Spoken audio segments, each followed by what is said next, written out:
Hey everyone, this is Neha, your chemistry teacher, and I am back with another video of Language of Chemistry. But before getting started, let me get assured that you have gone through our very first video that was physical and chemical changes. So without further ado, let's dive into it.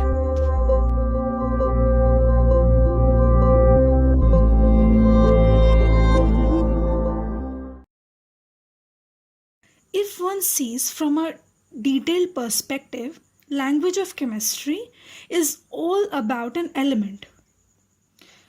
What is an element? What is its symbol? What is its valency? How an ion is formed?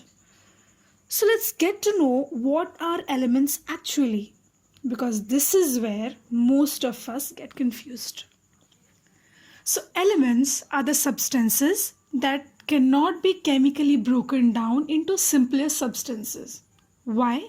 Because they are the primary constituent of a matter.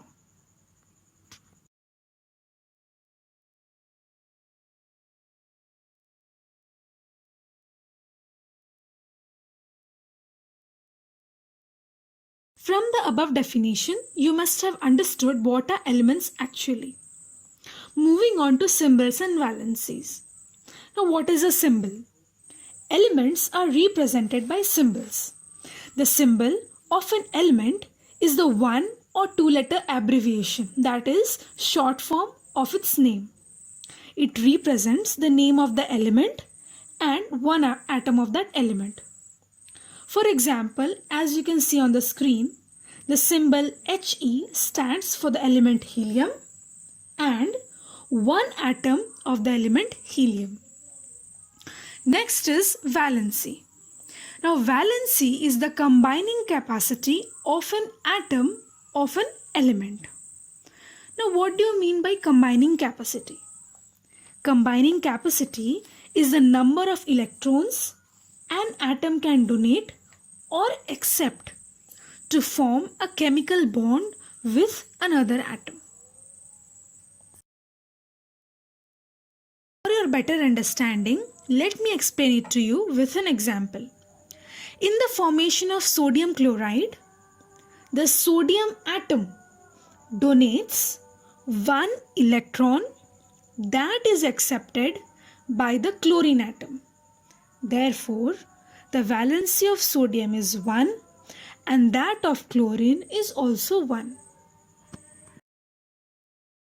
On your screen, you have first 20 elements with symbol and valency, which is mandatory to learn by heart.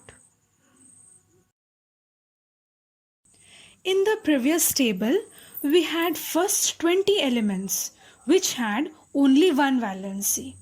But there are certain elements which have variable valencies, which means they have more than one valency. And an element with more than one valency is written as the name of the element followed by a Roman numeral in the bracket to indicate the valency. Here the first one is copper, which has two valency, that is 1 and 2. So the valency 2 will be written as Cu copper in bracket 2, which is in Roman numeral, and it should be not written 2 as we write in numbers. That is against the rule of language of chemistry.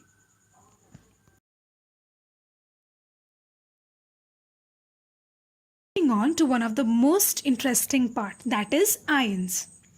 Now, what are ions?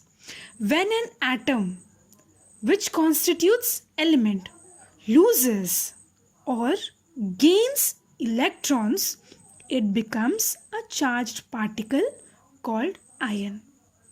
Now, ions are of two types. First is cation. What is a cation? An atom when loses one or more electrons to form a positive ion is called a cation. And what is an ion?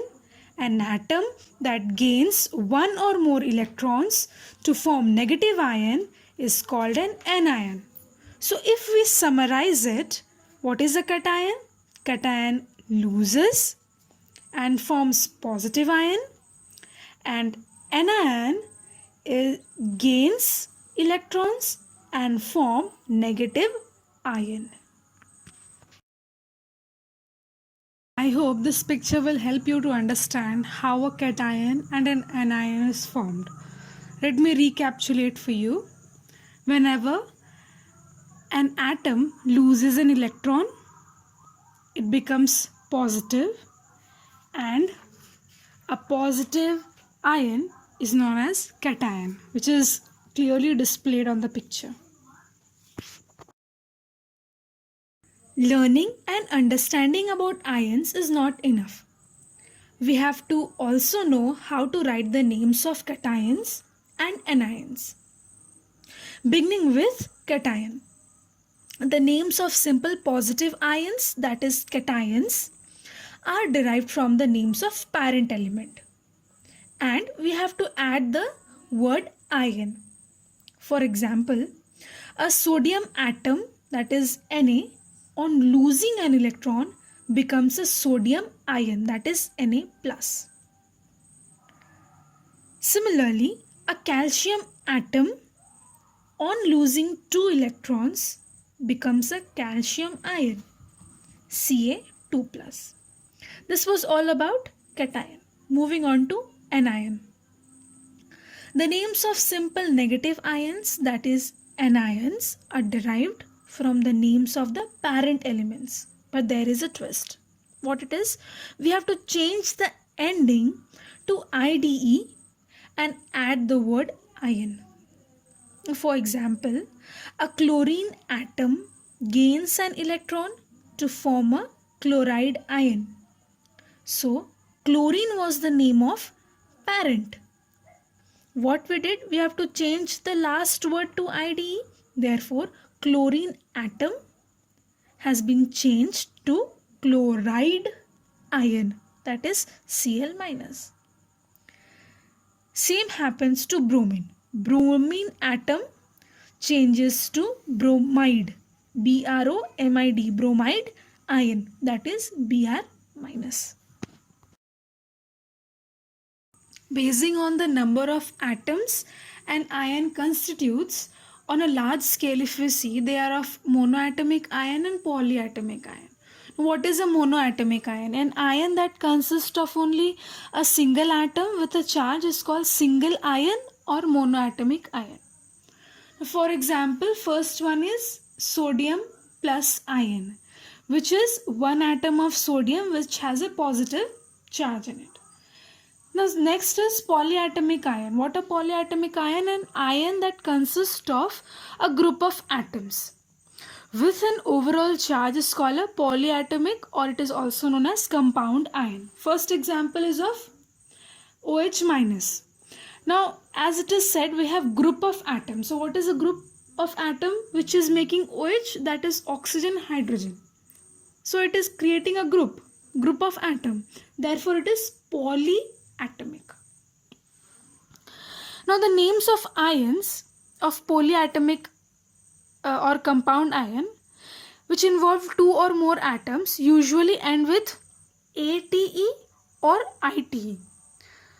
Now for example, carbonate ion, CO3 2 minus, or sulfite ion, SO3 2 minus. Chemical formulae of compounds. Let us see what does chemical formulae of compounds mean. It is the symbolic representation of its composition. Whose composition? Compound's composition. Now what does this line mean? Suppose we have taken hydrogen chloride, which is a compound. And what does chemical formula says? That it is symbolic representation. So how are we going to represent it symbolically? By writing HCl. That was the symbolic representation of the compound hydrogen chloride. Okay. Now when we look at the symbolic formula of the compound hydrogen chloride, it is written as HCl, which tells us about the composition of hydrogen chloride. Okay, and it tells us the number of atoms of various elements present in one molecule of the compound. Okay, so hydrogen chloride tells us that it is made up of one hydrogen atom and one chlorine atom or chloride ion. Okay, so this is the whole meaning of chemical formula of compound. Let me repeat it. The chemical formula of a compound is a symbolic representation of its composition, and it tells us the number of atoms of various elements present in one molecule of a compound. Before beginning with writing the formulae, let's understand the rules in connection with it. Rule number 1. Write the symbols of the elements or ions that form the compound. Rule number 2. Write the valency of each element or the charge of each ion below its symbol. Now, writing the chemical formulae of different compounds can be written easily if you know the symbol and the valencies of the elements.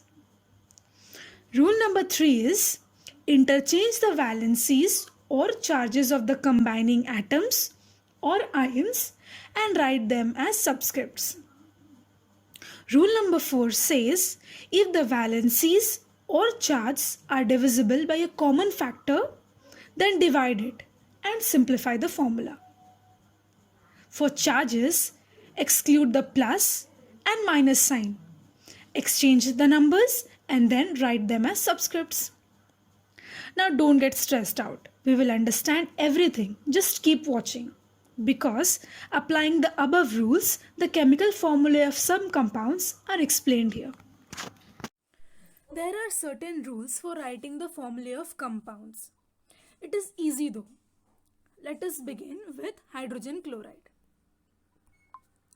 The symbol for hydrogen is H and that for chloride is Cl. The valency of hydrogen is 1 and that of chlorine is 1. What we have to do the next thing is interchange the valencies or charges of the combining atoms. Okay, we have to interchange. So this one will go with chlorine and this one will go with hydrogen. And we have to write this one as subscript. This will be subscript. If you write, it will be hydrogen 1, chlorine 1. Okay, and it is divisible by a common factor, that is 1. So this 1 and 1 will get cancelled. So what is our final chemical formula of hydrogen chloride? HCl. This is our final answer. Moving on to the formula of carbon dioxide. The symbol for carbon is C and for dioxide or oxide is O. The valency of carbon is 4 and that of oxide is 2. Now interchange the valency. This 4 will go with O and this 2 will go with C. Next is we have to write them as subscript. C2O4. Now you can see this is divisible by a common factor, that is 2. So divide it. So what is the final answer that we are getting? CO2. This is the formula of carbon dioxide. Next is formula of calcium oxide. The symbol for calcium is Ca and that for oxide is O. This charge of calcium is +2 and of oxide is -2. Okay, this much is clear. Next is we have to interchange the charge. So this +2 will go with oxygen and -2 will go with calcium. Now we have to write it as subscript. So Ca2O2. These two are divisible by common factor, that is 2. Okay. So what will be the final answer? CaO. CaO is the formula of calcium oxide. Moving on to the polyatomic atoms. So in case of the formula of compounds containing polyatomic ions, which means more than one atom, the same rule are applied, except that the formula of polyatomic ion is written within brackets before writing the subscript. Now, if the subscript of the polyatomic ion is 1, then brackets are not needed. Beginning with sodium nitrate. Symbol of sodium is Na and that of nitrate is NO3. What is the charge of sodium? +1. And the charge of nitrate is -1. What we have to do? We have to interchange. This +1 will go with nitrate and -1 will go with sodium. So this will be Na1 NO3. Polyatomic means bracket 1. Okay, this 1 and 1 will be cancelled, divisible. So what is the final answer that you got? NaNO3 in bracket. This is the formula of sodium nitrate. Moving on to calcium hydroxide. The symbol of calcium is Ca. Hydroxide is OH. The charge of calcium is +2 and that of hydroxide is -1. What is the work we have to do? We have to interchange. So this +2 will go with OH and -1 will go with, this is 1. -1 will go with Ca. So what we have tried? We have tried it as subscript. So CaOH whole 2. Okay, so this is your final answer of calcium hydroxide. Whatever I have made you understand regarding writing the formula of a chemical compound has been summarized here. So please go through it. All that we learned about what is chemical formula, what are the rules we need to follow. Now the time has come to understand why are we taking this pain. Here you go with the significance of chemical formula. The chemical formula of a compound indicates the following. First is the name of the compound. Second is the elements or ions constituting the compound. Third significance is the number of atoms of various elements or ions present in one molecule of the compound. And the last, fourth significance is one molecule of the compound. Let me explain it to you with an example. Listen carefully. Carbon dioxide is represented by the formula CO2.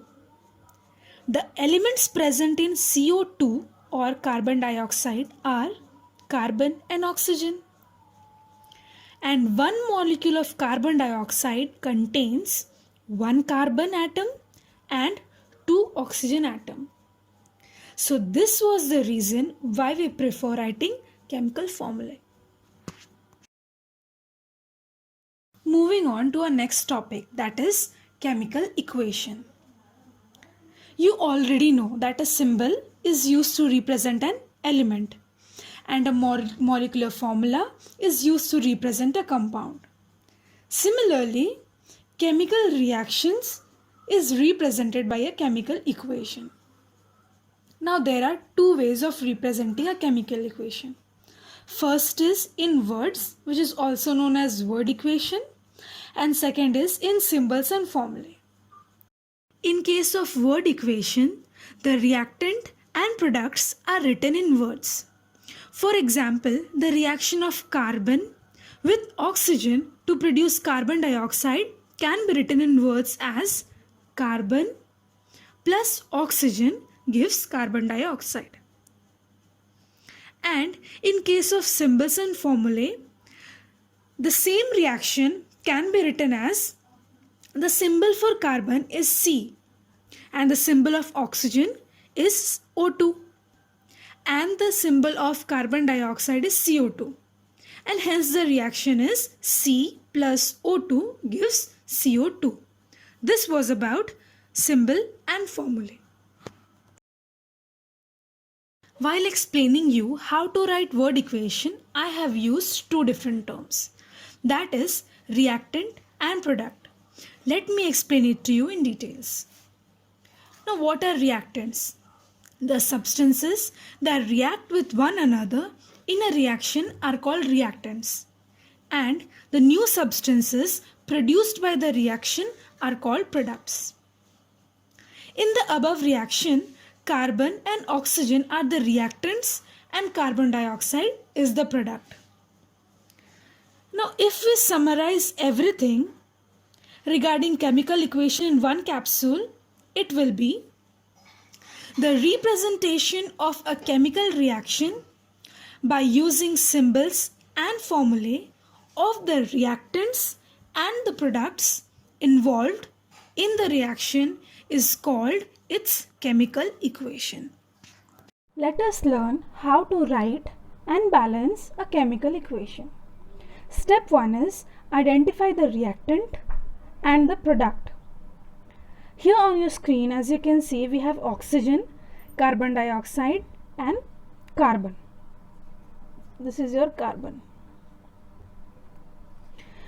From these three, how will you recognize which one is the reactant and which one is the product? So let us try a method. If you see carbon dioxide, it is formed from carbon and oxygen, which means this is the product of oxygen and carbon. So naturally, oxygen and carbon are the reactants. Okay, this is step 1. Step 2. Write the symbols or formulae of the reactant on the left hand side of the equation. So first let us know which is the left hand side and which is the right hand side. This is your left hand side and this is your right hand side. We have to write the symbols and formula of the reactant on the left hand side. So what were the reactants there? Carbon and oxygen were the reactant. And we have to separate the reactants by using a plus sign. Same way, we have to write the product on the right hand side. So the product there was carbon dioxide. If more than one product is there, so we have to separate that one with a plus sign. Next is separate the two sides, that is reactant and the product side, by an arrow which will be pointing from the reactants towards the product. Okay, this was your step 2. Moving on to step 3. Count the number of atoms of each element on both sides of the chemical equation. Both sides means the left hand side and the right hand side. We have to count the number of atoms. So let's begin. How many carbon atoms are there? 1. How many oxygen atoms are there? 2. How many carbon dioxide atoms are formed? Only 1. Okay, don't get mistaken. Now, how will you come to know whether the equation you have written is balanced or not? In the reactant side, you have 1 plus 2, which means total 3 atoms. Where? In the reactant side. In the product side, you have 1 carbon and 2 oxygen, which means 1 plus 2 is 3. Okay, here 3, the product side and the reactant side 3. Therefore, product and reactant are same, 3, 3. Therefore, it is a balanced chemical equation. So, let us understand this balanced chemical equation in details. Balanced chemical equation is an equation for a chemical reaction. So whatever we have written was a chemical reaction of carbon, oxygen and carbon dioxide. This one. This is a equation, clear, where the number of atoms of each element, 1, 1, 1, total was 1 plus 1, sorry, this was carbon was 1, oxygen was 2, carbon dioxide was 1 plus 2, 3, here also 3. So the number of atoms on the product side and the reactant side are equal, then it is a balanced chemical equation. Okay, number of atoms in the product side and reactant side are equal in the reaction, then it is a balanced chemical equation. Clear? We have unbalanced equation also. What is an unbalanced chemical equation? The equation where the number of atoms of each element is not same.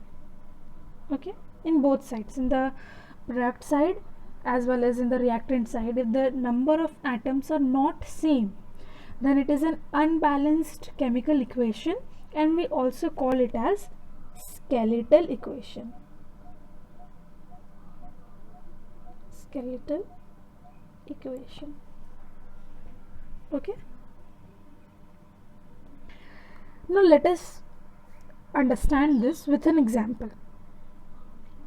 Magnesium burns in oxygen to give magnesium oxide. This is an unbalanced, or you can say as skeletal equation. What is the first step we have to do? We have to examine the number of atoms of different elements on both sides. Both sides means the reactant side and the product side, okay, of the whole reaction. Let's begin. Magnesium, how many atoms are there? 1.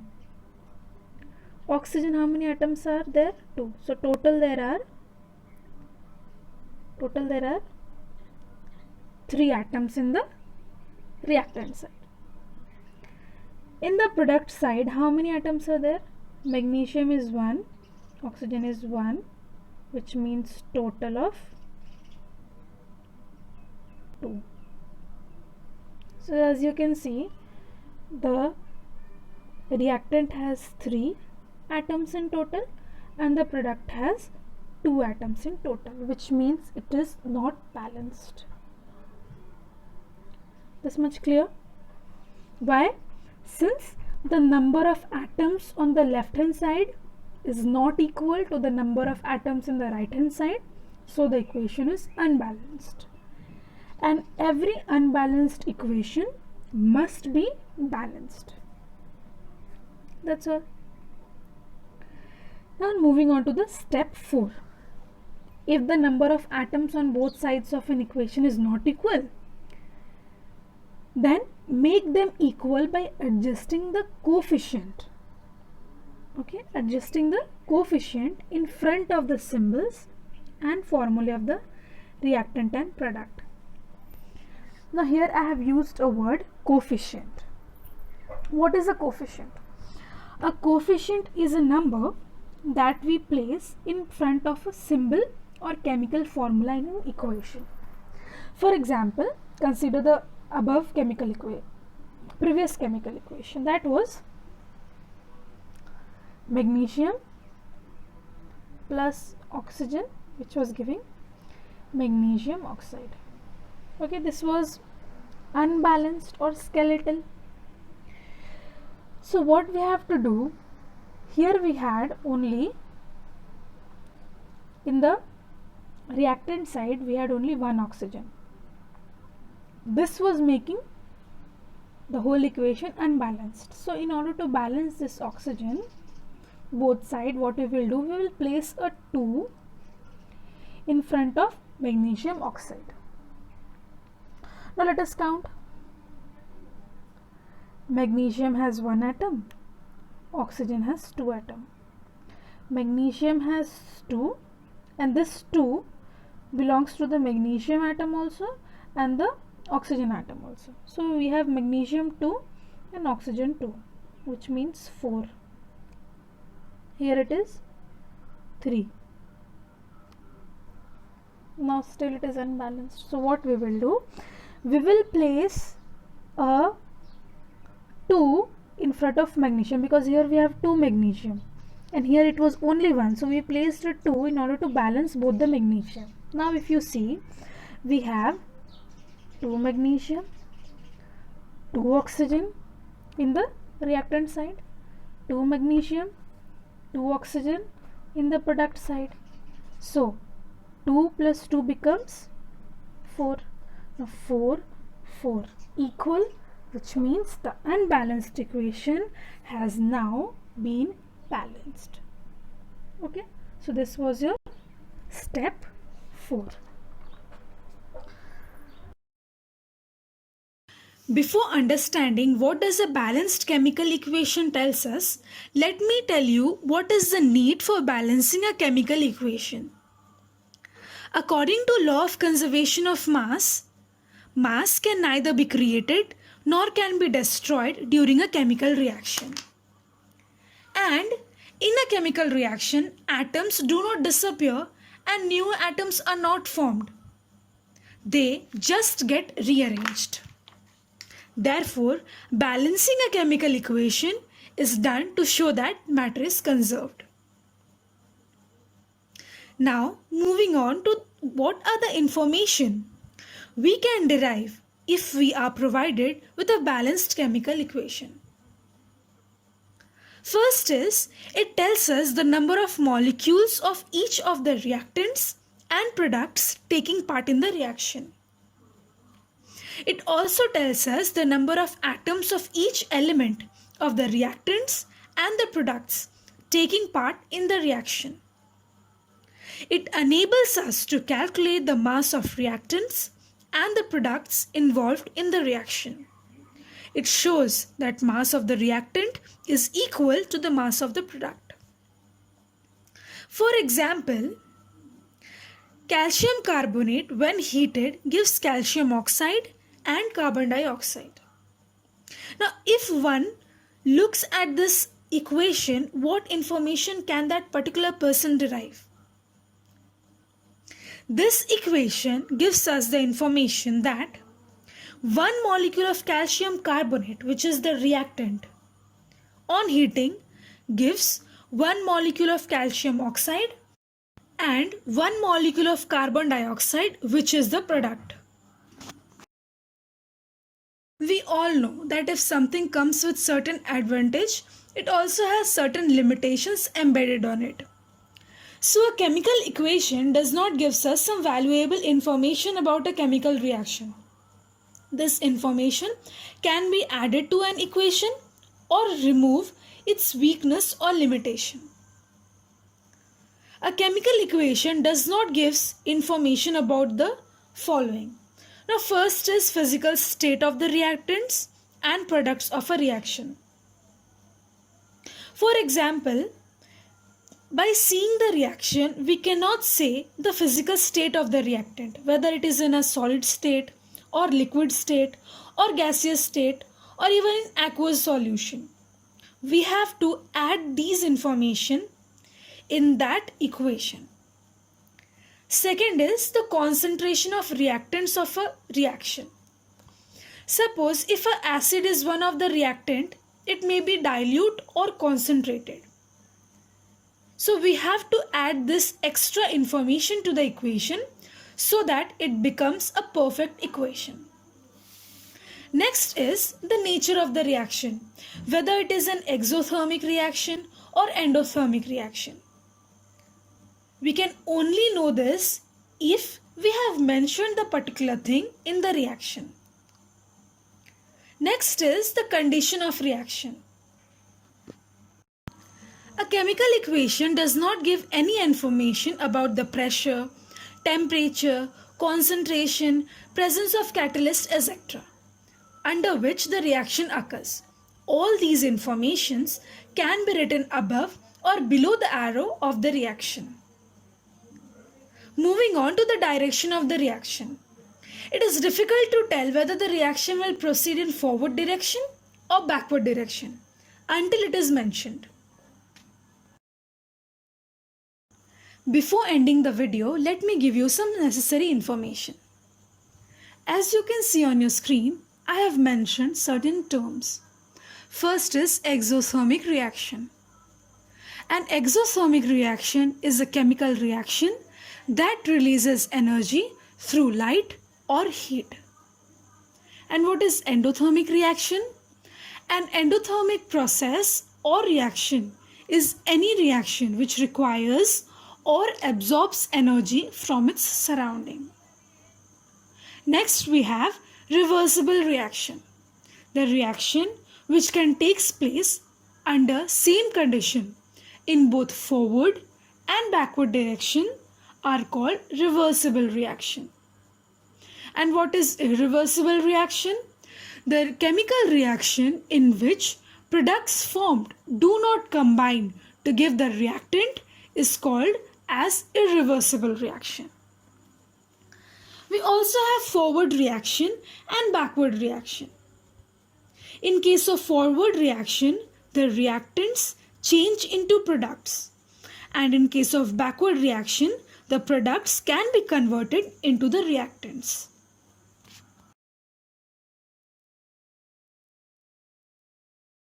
I hope the video is helpful for you. Stay tuned until we meet next time. Thank you for watching.